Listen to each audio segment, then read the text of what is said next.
स्वागत है आपका 6 बजे की क्लास में। मैं आपको पहले ही बता चुका था कि आज का लेक्चर ऑस्ट्रेलिया महाद्वीप पर है। महाद्वीपों की श्रृंखला का यह दूसरा वीडियो है। कल आपने एशिया महाद्वीप का बेसिक अध्ययन किया था। इन महाद्वीपों के बारे में मैं बात को आपको एक डिटेल में पढ़ाऊंगा।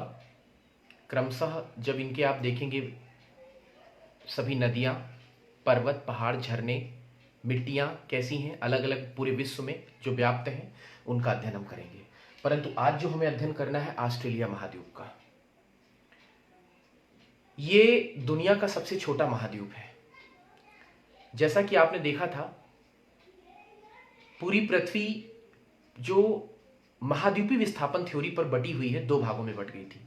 एक जलमंडल था और एक स्थल मंडल था। जलमंडल को सम्मिलित रूप से पैथालासा की संज्ञा दी गई थी और स्थल मंडल को सम्मिलित रूप से पेंजिया कहा गया था। कालांतर में वो पेंजिया अंगारा लैंड कहलाया। जो आपका पेंजिया है वो अंगारा लैंड बदल गया, उत्तरी पेंजिया, और दक्षिणी पेंजिया गोंडवाना लैंड कहा गया। ये मैंने आपको पिछले वीडियो में बताए थे, वो आप पीछे जाकर पढ़ सकते हैं सारी चीजें। आज जो हमें अध्ययन करना है ऑस्ट्रेलिया महाद्वीप का, एक बार सभी जुड़ जाएं तो मैं फिर अपना लेक्चर स्टार्ट करूं। वीडियो शेयर कर दें जिससे ज़्यादा से ज़्यादा लोग इस तक पहुंच सकें। ऑस्ट्रेलिया महाद्वीप दुनिया का सबसे छोटा महाद्वीप है। जैसा कि आप चित्र में देख पा रहे हैं, मैंने इसको समय बचाने के लिए पहले ही ड्रॉ कर दिया था जिससे कि थोड़ा समय बच जाए और उस समय मैं आपको समझाने में इस्तेमाल करूं वो समय। ऑस्ट्रेलिया महाद्वीप दुनिया का सबसे छोटा महाद्वीप है। ये दक्षिणी गोलार्ध में स्थित एकमात्र पूर्ण महाद्वीप है। ऑस्ट्रेलिया महाद्वीप दक्षिणी गोलार्ध में अवस्थित है। दो गोलार्ध है, विषुवत रेखा 20 से डिवाइड होती है, जैसा कि आप जानते ही हैं। 0 डिग्री बीचों बीच से डिवाइड करती है। इसके ऊपर अगर हम देखें 23.5 डिग्री नॉर्थ, ऊपर है नॉर्थ और नीचे है साउथ। 23.5 डिग्री नॉर्थ जाने पर कर्क रेखा, 23.5 डिग्री साउथ आने पर 23.5 डिग्री ये भी है मकर रेखा। ऑस्ट्रेलिया महाद्वीप मकर रेखा पर अवस्थित है। ऑस्ट्रेलिया महाद्वीप मकर रेखा पर अवस्थित है। मकर रेखा ऑस्ट्रेलिया महाद्वीप के बीचों बीच से गुजरती है। मकर रेखा ऑस्ट्रेलिया महाद्वीप के बीचों बीच यानी मध्य से गुजरती है। ऑस्ट्रेलिया महाद्वीप के बीचों बीच से स्थिति आप देख सकते हैं, विषुवत रेखा के नीचे यानी दक्षिणी गोलार्ध। तो ये दक्षिणी गोलार्ध में अवस्थित है। 23.5 डिग्री साउथ की जो है रेखा वो बीचों बीच से होकर गुजरती है। इसका क्षेत्रफल जो है 86 लाख, मैं थोड़ा चर्चा कर लेता हूं इस पे, मैं इसको रफ कर रहा हूं। इसका जो कुल क्षेत्रफल है 1 2 3 4 5 86 लाख वर्ग किलोमीटर स्क्वायर या सीधे किलोमीटर स्क्वायर, इतना इसका क्षेत्रफल है। इसकी जो जनसंख्या है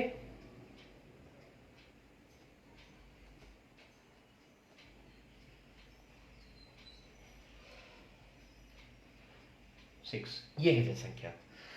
तो क्षेत्रफल और जनसंख्या दोनों आपके सामने मैंने आपको बता दिए हैं। इसके जो खोजकर्ता है, ऑस्ट्रेलिया की खोजकर्ता, ये भी प्रश्न कई बार पूछा गया है, और ये है जेम्स कुक। जेम्स कुक और इनके सहयोगी थे तस्मान। तस्मान से इनके सहयोगी भी थे जिन्होंने मदद की इसकी खोजकर्ता में, इनका नाम सामने आता है। अब पहले इसकी भौगोलिक स्थिति को पूरा जान लेते हैं। ये आप समझ चुके हैं, इसकी भौगोलिक स्थिति देख लीजिए। ऑस्ट्रेलिया के उत्तर में, ऑस्ट्रेलिया के उत्तर में हिंद महासागर व्याप्त है तथा ऑस्ट्रेलिया के पूर्व में पूर्वी प्रशांत महासागर का निक्षेप यहां तक मिलता है। ऑस्ट्रेलिया के दक्षिण में अंटार्कटिक महासागर है, नीचे अंटार्कटिक महासागर। ऑस्ट्रेलिया के पश्चिम में इधर पूरा नीचे ऑस्ट्रेलिया तक अटलांटिक ओशन फैला हुआ है। यहां पर जैसा कि आप देख सकते हैं मैप में, ये ब्लू कलर का ऑस्ट्रेलिया के पूर्व में एक पूरी लाइन मैंने बनाई हुई है। ये जो है ऑस्ट्रेलिया का पर्वत है, इसे कहा जाता है द ग्रेट डिवाइडिंग रेंज। इसका नाम है the great dividing range. The great dividing range Australia में है, आपके सामने आप देख सकते हैं the great dividing range. Australia के पूर्व में ये पूरा का पूरा पर्वत श्रृंखला फैली हुई है। ये दुनिया की चौथी सबसे बड़ी पर्वतमाला है।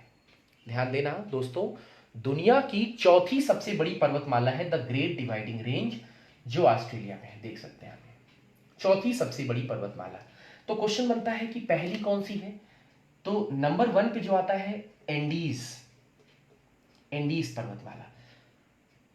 एंडीज पर्वतमाला ये दक्षिणी अमेरिका में है। दूसरे पे आता है रॉकीज पर्वतमाला, ये उत्तरी अमेरिका में है। तीसरे पे आता है हिमालय, एशिया में है। चौथी है द ग्रेट डिवाइडिंग रेंज। दुनिया की 4 बड़ी पर्वतमालाएं, एंडीज, रॉकीज, हिमालय और the great dividing range. The great dividing range Australia में अवस्थित है। एंडीज का सबसे ऊंची चोटी या सबसे ऊंचा पर्वत, क्योंकि ऐसे भी प्रश्न बनते हैं, एंडीज का सबसे ऊंचा पर्वत माउंट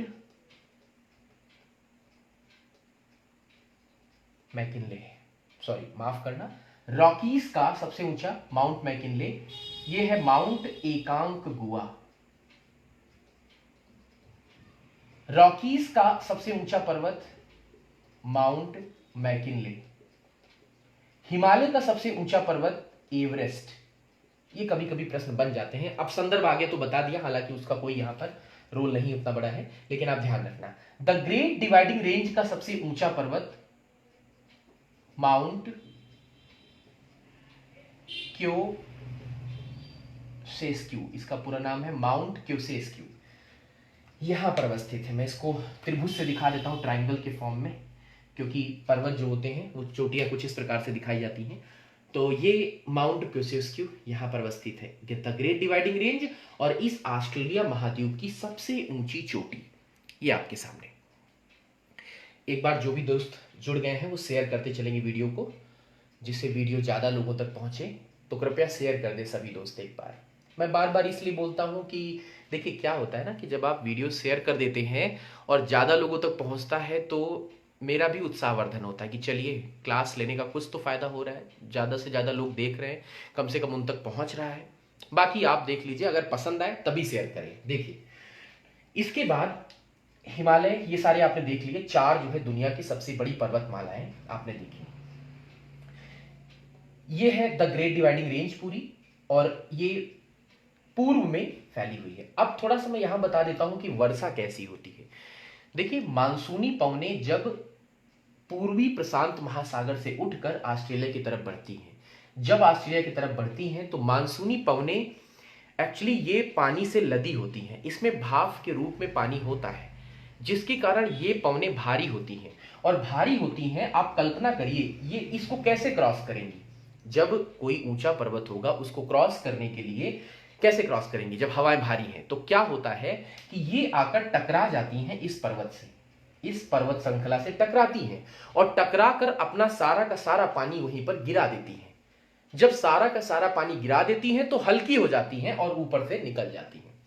इस क्षेत्र में, इस पूरे ऑस्ट्रेलिया में जो वर्षा होती है वो बस इस पूर्वी भाग में होती है, सबसे ज्यादा वर्षा इस पूर्वी भाग में होती है।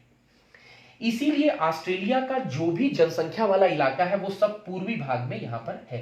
ये कुछ डॉट मैंने बनाए हैं, ये शहर है ऑस्ट्रेलिया के, अभी मैं मेंशन करूंगा ये कौन कौन से शहर हैं, क्योंकि सभी शहर जो है लगभग इसी पूर्वी क्षेत्र में है।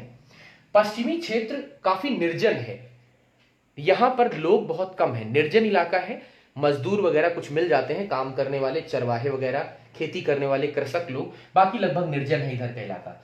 तो ये आप जो देख रहे हैं पूर्वी भाग में ही अधिकतर शहर हैं, क्योंकि वर्षा सबसे ज्यादा पूर्वी भाग में होती है। पूरब से पश्चिम की तरफ जाने पर वर्षा घटती जाती है, पूरब से पश्चिम की तरफ जाते जाते वर्षा घटती जाती है, तो इस भाग में वर्षा सबसे ज्यादा होती है। यहाँ की कुछ, जैसे मैं बताऊं आपको राजधानी क्या है, तो मैं थोड़ा इसको इधर का रफ कर देता हूं जिससे मुझे प्रॉपर जगह मिल जाएगी। ऑस्ट्रेलिया की राजधानी ये है कैनबरा, ऑस्ट्रेलिया की राजधानी कैनबरा। ये माउंट कोसेस्क्यू जो आप देख रहे हैं, द ग्रेट डिवाइडिंग रेंज की सबसे ऊंची चोटी। यहां पर एक ये शहर आप देख रहे हैं एडलेट,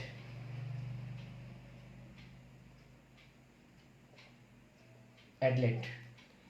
ये आप देख रहे हैं मेलबर्न, जो डॉट बना हुआ है ब्लैक कलर से आप देख सकते हैं डॉट। ये आप देख रहे हैं सिडनी, कैनबरा के ऊपर। इसके ऊपर आप देख रहे हैं new castle, new castle, new castle, new castle. इसके ऊपर देख रहे हैं गोल्ड कोस्ट, और इसके ऊपर आप देख रहे हैं ब्रिस बैंक। शायद नीले हरे कलर से शायद दिखे ना आपको, मैं ब्लैक यूज करूंगा next time. Adelaide, Melbourne, Canberra, Sydney, Newcastle, Gold Coast और ब्रिस बैंक।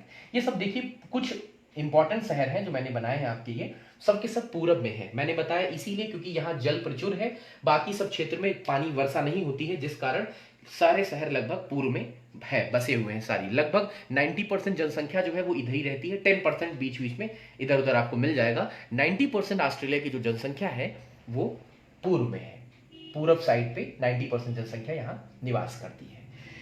ये कुछ आपने शहर देखे, ये एडलेट वगैरह, मेलबर्न वगैरह, सिडनी वगैरह, क्रिकेट यहाँ खेला जाता है, आप लोग जानते ही होंगे। और एक बात और, ऑस्ट्रेलिया की जो 70% लोग हैं वो कोई ना कोई खेल जरूर खेलते हैं।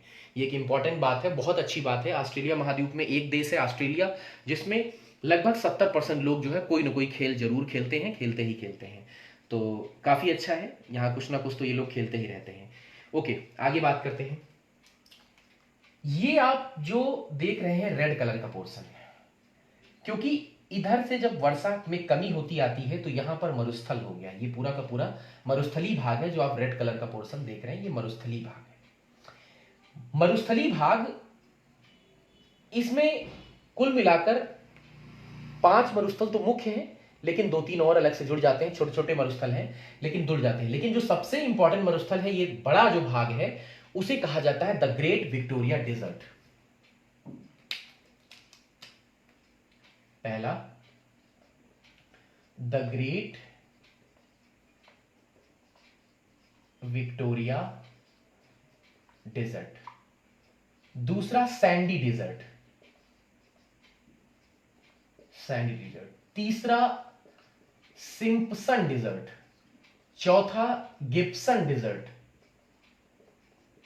Gibson desert.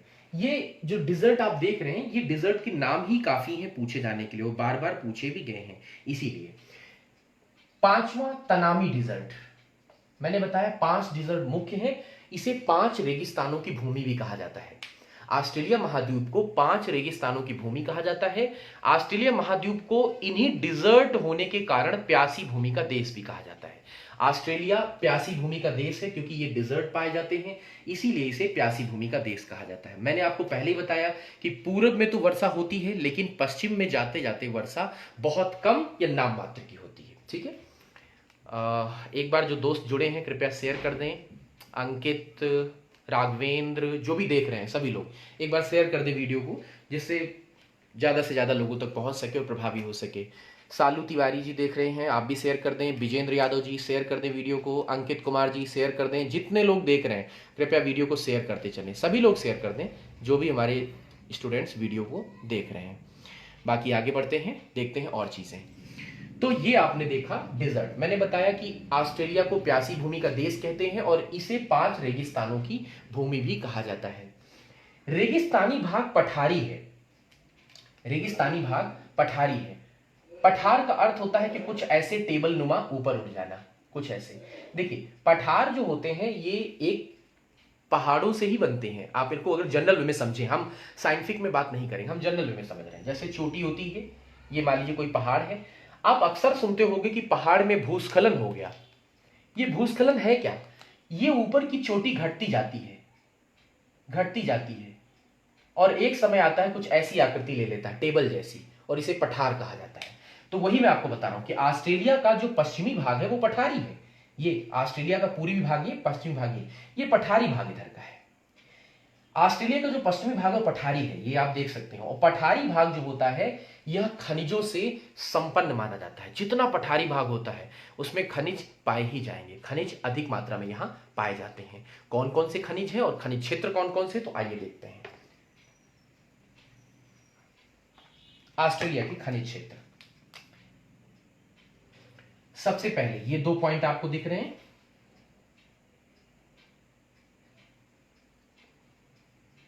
कुलगाड़ी, और ये जो आपको पॉइंट दिख रहा है एक ये और एक ये, कुलगाड़ी और एक है कालगुरली। दोनों नाम आपको याद रखने हैं, कुलगाड़ी और कालगुरली। ये कुलगाड़ी और कालगुरली की खान नंबर 1 कुलगाड़ी, मैं दोनों तरफ से बता दूंगा आपको, और कालगुरली, ये दोनों सोने की खाने हैं। यहां से सोना जो है उत्पादित किया जाता है। कुलगाड़ी और कालगुरली नाम थोड़े से डिफरेंट है बट आपको याद रहेंगे आसानी से। सोने की दोनों खाने हैं और यहां पर सोना उत्पादित किया जाता है। यहां पर सोना, ये ऑस्ट्रेलिया दुनिया में दूसरे नंबर पर है सोना उत्पादित करने में, दूसरे स्थान पर है। पहले स्थान पर चीन है और दूसरे पर हमारा ऑस्ट्रेलिया आता है। तो सोने के उत्पादन में ऑस्ट्रेलिया का स्थान दूसरा है। कुलगाड़ी और कालगुरली ये दोनों खाने आपके लिए इंपॉर्टेंट है। एक खान यहां पर भी है, ये देख सकते हैं, पिलवारा की खान, इसे कहा जाता है पिलवारा।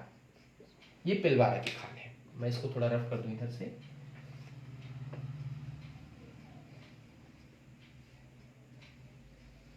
पिलवारा की खान, पिलवारा की खान ऑस्ट्रेलिया के पश्चिम पूर्वी भाग में स्थित है पिलवारा की खान। पिलवारा की खान नंबर 2 पिलवारा। पिलवारा की जो खान है यह लोहा उत्पादित करती है, यहां से लोहा उत्पादित किया जाता है पिलवारा की खान से। ये एक आप इधर पॉइंट देख सकते हैं, यहां पर आप जो ऑस्ट्रेलिया के उत्तर में, बिल्कुल उत्तर में स्थित है। ये कुछ पॉइंट है, मैं आपको एक एक करके सारे बताता चलूंगा क्योंकि इंपॉर्टेंट है ये इसलिए। तीसरा है अर्नाहम लैंड, यहां पर ये है, इसे कहा जाता है अर्नाहम लैंड। अर्नाहम लैंड बॉक्साइट उत्पादन के लिए जाना जाता है। अर्नाहम लैंड से बॉक्साइट, एक और बॉक्साइट उत्पादन करने वाला ये क्षेत्र आप देख रहे हैं, इधर जो निकला हुआ हिस्सा है ये उत्तर में, यहां पर एक खान है, इसे वाइपा की खान कहा जाता है। इस वाइपा की खान, ये है वाइपा की खान, और ये जो बीच में आप देख रहे हो ये कारपेंट्रिया की खाड़ी है, ये है कारपेंट्रिया की खाड़ी।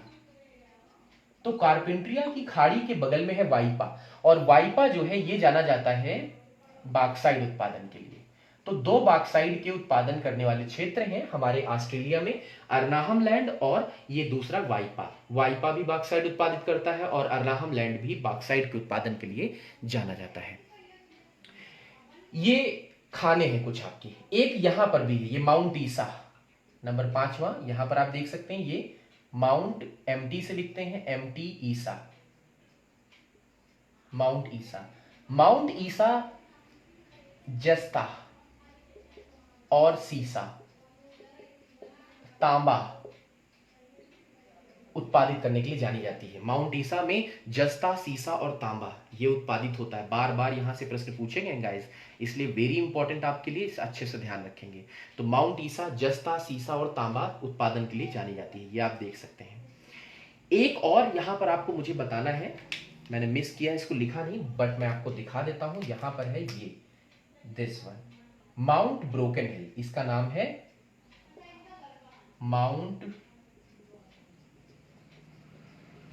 ब्रोकन हिल, ठीक है। और माउंट ब्रोकन हिल में भी सीसा और जस्ता, ये भी यहां से भी आपका जस्ता और सीसा, जस्ता और सीसा ये दोनों जुड़वा खनिज हैं, और जहां पर जस्ता होगा वहां सीसा होगा, जहां सीसा होगा वहां जस्ता जरूर पाया जाएगा। दोनों को जुड़वा खनिज कहा जाता है। तो माउंट ब्रोकन हिल भी आपने देख लिया। तो यहां से ये जो क्वेश्चन आपके बन जाते हैं तो इन्हें थोड़ा सा आप ध्यान रखेंगे। अब चलिए बढ़ते हैं आगे। तो ये आपने देखा कुछ खनिजों के बारे में, कौन कौन से खनिज, एक बार रिकॉल कर लीजिएगा। कुलगाड़ी, कालगुरली सोने की खान है, यहां पर देख सकते हैं। पिलवारा ये जो है लोहे की खान है, पिलवारा जो है ये लोहे की खान है, ठीक है, ये यहां पर। अर्नाहम लैंड बॉक्साइड, उत्तर में अर्नाहम लैंड और वाइपा कारपेंट्रिया की खाड़ी बीच में अवस्थित है, यहाँ पर बॉक्साइड के लिए दोनों जाने जाते हैं। माउंट ईसा जस्ता सीसा के लिए जाना जाता है और ब्रोकन हिल भी जस्ता और सीसा के लिए जाना जाता है। अब ये बीच में आप ग्रीन कलर का हिस्सा देख रहे हैं, ये ग्रीन कलर का हिस्सा देख रहे हैं, एक्चुअली यहां होता क्या है मैं आपको बताता हूं। यहां क्या है, यहां के लोगों ने सोचा कि खेती की जाए, यहां के लोगों ने सोचा कि चलो खेती की जाए। खेती करने के लिए इनके पास जमीन नहीं थी क्योंकि मैदानी भाग बहुत कम है, यहाँ पे इधर रेगिस्तान है, प्यासी भूमि का देश मैंने बताया। ये जो ग्रीन कलर का है ये थोड़ा सा मैदानी क्षेत्र था, लेकिन हुआ क्या कि ये मैदानी क्षेत्र बहुत नीचे चला गया, बहुत ज्यादा नीचे चला गया, बहुत गहराई पर। यहां पर लोगों ने कुएं खोद कर खेती करना आरंभ किया। इस बीच को कहा गया, इस स्थान को कहा गया the Great Artesian Basin, the Great Artesian Basin कहा गया इस बीच वाले स्थान को, खाली स्थान था। The Great Artesian Basin, basin मतलब घर में लगा होता है, वास बेसिन मतलब एक थाले जैसी आकृति का जो बना दिया जाता है, वैसा ही कुछ है। इधर पहाड़ है, इधर पठार है, तो बीच में खाली स्थान है, काफी गहराई पर घुस गया है वो अंदर, एक थाले जैसा, द ग्रेट आर्टिजन बेसिन। यहां पर खेती करना स्टार्ट किया गया। जब खेती करना स्टार्ट किया गया तो कुएं खोदे गए, और ये कुएं कुछ ऐसे थे कि इनको खोदा जाता था और इनसे स्वतः पानी निकलने लगता था, ऐसे स्वतः। इसीलिए स्वतः पानी निकलने वाले कूपों को उत्स्रुत कूप कहा गया, इन्हें उत्स्रुत कूप कहा जाता है। एक प्रश्न ये भी कई बार पूछा गया है कि उत्स्रुत कूप किस महाद्वीप में पाए जाते हैं, तो ऑस्ट्रेलिया में। यानी ये ऐसे कूप हैं इनसे पानी अपने आप बाहर निकलता है। तो ये कूप जो है द ग्रेट आर्टिजन बेसिन में है, अवस्थित है, और लोग जो है इनसे अपनी सिंचाई करते हैं खेतों को, और अपनी यहाँ पर जो है सारी कुछ फसलें होती हैं और कुछ नहीं भी होती क्योंकि उतना ज्यादा उपजाऊ क्षेत्र यहाँ पर नहीं है। तो उत्स्रुत कूप आपने देखे, द ग्रेट आर्टिजन बेसिन, ये खेती करने के लिए बीच में जाना जाता है। यहां पर एक झील अवस्थित है जिसका नाम है आयर झील। इस महाद्वीप की सबसे बड़ी झील, और यूं कहें एकमात्र झील, क्योंकि और बाकी झीलें बहुत छोटी छोटी हैं, तो ये आयर झील है, इसका नाम है आयर झील। आयर झील। अब आयर झील के आसपास का इलाका जो है, यहां पर शीतोष्ण घास के मैदान पाए जाते हैं क्योंकि ये शीतोष्ण जलवायु यहां पर है। शीतोष्ण जलवायु बहुत स्वास्थ्यवर्धक होती है, पेड़ पौधों के लिए भी और मनुष्य और जीव जंतुओं के लिए भी। शीतोष्ण जलवायु काफी स्वास्थ्यवर्धक और बहुत ही अच्छी जलवायु मानी जाती है, जिसके कारण यहां पर शीतोष्ण घास के मैदान उगे हैं, और इन शीतोष्ण घास के मैदानों को डाउन्स कहा जाता है। इन शीतोष्ण घास के मैदानों को, क्योंकि ये जमीन काफी नीची हो गई है, इसीलिए इन्हें डाउन्स के नाम से कहा जाता है, डाउनलैंड या डाउन्स के नाम से इन्हें जाना जाता है। तो जो जैसे आपने देखा होगा यूएसए और कनाडा में पाए जाने वाले शीतोष्ण घास के मैदानों को क्या कहा जाता था, प्रेयरी कहा जाता था। ऐसे ही अर्जेंटीना में पाए जाने वाले घास के मैदानों को पंपास कहा जाता है। ऐसे ही दक्षिण अफ्रीका में पाए जाने वाले जो शीतोष्ण घास के मैदान है इन्हें वेल्ड कहा जाता है। ऐसे ही न्यूजीलैंड में पाए जाने वाले शीतोष्ण घास के मैदानों को कैंटरबरी कहा जाता है, कैंटरबरी। ऐसे ही जो ऑस्ट्रेलिया में पाए जाते हैं, ऑस्ट्रेलिया में पाए जाते हैं, इन्हें डाउन्स कहा गया। तो ये शीतोष्ण घास के मैदान है जहां से बार बार प्रश्न पूछे जाते हैं, और अलग अलग देशों में अलग अलग शीतोष्ण घास के मैदान, नाम बदल गए हैं उनके स्थान के अनुसार, परंतु ये है सब शीतोष्ण घास के मैदान ही कहे जाते हैं। तो ये इस आयर झील के आसपास का क्षेत्र जो है, यहां पर शीतोष्ण घास के मैदान बन गए हैं। अब इसके बाद कंगारू यहां का राष्ट्रीय पशु है। कंगारू यहां का राष्ट्रीय पशु। आप जानकर हैरान होंगे कि ऑस्ट्रेलिया में कंगारुओं की संख्या यहां के लोगों की संख्या से अधिक है। यहां पर जो लोग हैं उनकी भी संख्या से अधिक कंगारुओं की संख्या यहां पर है। तो ऑस्ट्रेलिया में एक भेड़ है यहां पर एक्चुअली में जो मुख्य रूप से ऑस्ट्रेलिया में भेड़ पालन किया जाता है। दुनिया में सबसे ज्यादा ऊन उत्पादित करने वाला देश है ऑस्ट्रेलिया। यहां पर इतनी ज्यादा ऊन उत्पादित होती है, इतनी ज्यादा उत्पादित होती है कि विश्व के सभी देशों को सप्लाई किया जाता है। यहां से लगभग सबसे उच्च क्वालिटी की ऊन और भेड़, मैरिनो भेड़ जिसे कहा जाता है, मैरिनो भेड़ और मैरिनो ऊन यहीं पाई जाती है, जो सबसे गर्म ऊन कही जाती है। तो ऊन उत्पादित करने में ऑस्ट्रेलिया विश्व में सबसे प्रथम स्थान पर है। और ये ऊन जो है पीले रंग की होती है, इसीलिए इसे सुनहरी भूमि का देश भी कहा जाता है। तो सुनहरी भूमि का देश भी ऑस्ट्रेलिया को इसीलिए कहते हैं क्योंकि यहां पर जो है ऊन उत्पादित होती है। एक और क्वेश्चन है छोटा सा, मैं आगे कुछ चीजें और बता देता हूं आपको, क्योंकि ऑस्ट्रेलिया महाद्वीप परीक्षा की दृष्टि से काफी महत्वपूर्ण है। देखते चलेंगे। इस क्षेत्र में जो मैं ये बना रहा हूं ग्रीन कलर का आपका, ये ऑस्ट्रेलिया के पूर्वोत्तर भाग में, पूर्व भाग ये, उत्तर भाग ये, ऑस्ट्रेलिया के पूर्वोत्तर भाग में ये जो आप देख रहे हैं दिस पोर्शन, ये पोर्शन पूर्वोत्तर भाग में पाया जाता है द ग्रेट बैरियर रीफ। इसे कहा जाता है the great barrier reef. The great barrier reef, ये द ग्रेट बैरियर रीफ है क्या? एक्चुअली में ये है मूंगे की चट्टान है, मूंगे की चट्टान। ये मूंगे की चट्टान है क्या, होती क्या है? मूंगा एक प्रकार का समुद्री जीव है, मूंगा एक प्रकार का समुद्री जीव है जो निडेरिया प्रजाति का है। निडेरिया एक बायोलॉजी में एक संघ भी है और इस प्रजाति का है। तो ये मूंगे की चट्टान, ये निडेरिया प्रजाति के जीव अपने ही द्वारा कैल्शियम कार्बोनेट CaCO3 का उत्सर्जन करते हैं और परत दर परत चट्टान बनाते चले जाते हैं, लाइक दिस, ऐसे करके, इस तरह से चट्टान बनाते ऊपर चले जाते हैं और ये हो जाती है मूंगे की चट्टान। ऑस्ट्रेलिया में दुनिया की सबसे बड़ी मूंगे की चट्टान है जिसका नाम है द ग्रेट बैरियर रीफ, मूंगे की चट्टान, या इसे प्रवाल भित्ति भी कहा जाता है। संघ निडेरिया का कैल्शियम कार्बोनेट के ये सब बने होते हैं। तो ये भी एक पॉइंट यहां से बार बार पूछा जाता है। ऑस्ट्रेलिया के मूल निवासियों को एबॉर्जिन्स कहा जाता है, एबॉर्जिन्स कहा जाता है। जैसे अमेरिका के मूल निवासियों को रेड इंडियन कहा जाता है, वैसे ही ऑस्ट्रेलिया के मूल निवासियों को एबॉर्जिन्स कहा जाता है। ऑस्ट्रेलिया से काफी सारे क्वेश्चन बनते हैं, परंतु मैंने इसमें से जो मेन क्वेश्चन थे उनको मैंने उठाया है। आई होप आपको ये मेरा वीडियो पसंद आया होगा, और जो भी दोस्तों को पसंद आया है तो लाइक और शेयर ना करते रहें, ना करें नहीं भैया, करते रहिएगा। और दूसरी बात, अगला वीडियो अगले महाद्वीप पर कल होगा, 6 बजे तक मैं कोशिश करूंगा लेने की। समय नहीं मिल पाता है, लेकिन मैं कोशिश करता हूं अपने बेस्ट शेड्यूल से कि आपके लिए मैं क्लास लेकर आऊं। तो जो भी दोस्त मेरे देख रहे थे, thank you so much. I hope आपको, आशा करता हूं ये वीडियो पसंद आया होगा। थैंक यू सो मच, धन्यवाद भैया।